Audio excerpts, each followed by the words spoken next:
Hi, ഇതാണ് ഈ വീടിൻ്റെ കിച്ചൺ. ഇവിടെ നമ്മൾ ചെയ്തിരിക്കുന്നത് എൽ ഷേപ്പ് കിച്ചണാണ് ചെയ്തിരിക്കുന്നത്. നമ്മുടെ ഫ്ലോറിൽ ഉപയോഗിച്ചിരിക്കുന്ന ടൈൽ മാറ്റ് ഫിനിഷാണ്. കിച്ചണിൻ്റെ ടോപ്പ് ഉപയോഗിച്ചിരിക്കുന്നത് ലാമിനേറ്റ് ആണ് ചെയ്തിരിക്കുന്നത്.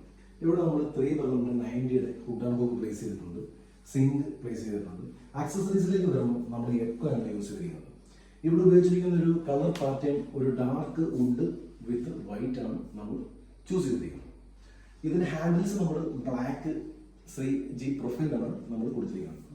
പിന്നെ ഇവിടെ പലതരത്തിലുള്ള ആക്സസറീസ് നമ്മൾ ചെയ്തിട്ടുണ്ട്. സിങ്ക് നമ്മൾ കൊടുത്തിട്ടുണ്ട്. ഇവിടെ നമ്മൾ സീബ്ര ബ്ലൈൻസ് ആണ് കൊടുത്തിരിക്കുന്നത്. ഫ്രിഡ്ജ് വരുമ്പോഴത്തേക്കും നമ്മൾ ഇൻബിൽറ്റ് ഫ്രിഡ്ജാണ് നമ്മൾ കൊടുത്തിരിക്കുന്നത്. സൈഡ് ബൈ സൈഡ് വലിയ ഫ്രിഡ്ജാണ് കൊടുത്തിരിക്കുന്നത്. ഇതിന്റെ എല്ലാം ഇലക്ട്രിക്കൽ പോയിട്ട് നമ്മൾ കൺസ്ട്രക്ഷൻ ചെയ്യുന്ന ആ ഒരു ടൈമിൽ തന്നെ പ്ലാസ്റ്റിക്കിന് മുമ്പായിട്ട് തന്നെ ഇവിടുത്തെ ഇലക്ട്രീഷ്യന്മാരുമായിട്ട് കോർഡിനേറ്റ് ചെയ്ത് ഫസ്റ്റ് ഡിസൈൻ നമ്മൾ കംപ്ലീറ്റ് ചെയ്തിട്ട് ആ ഒരു ഇലക്ട്രിക്കൽ പോയിന്റ് ബേസിൽ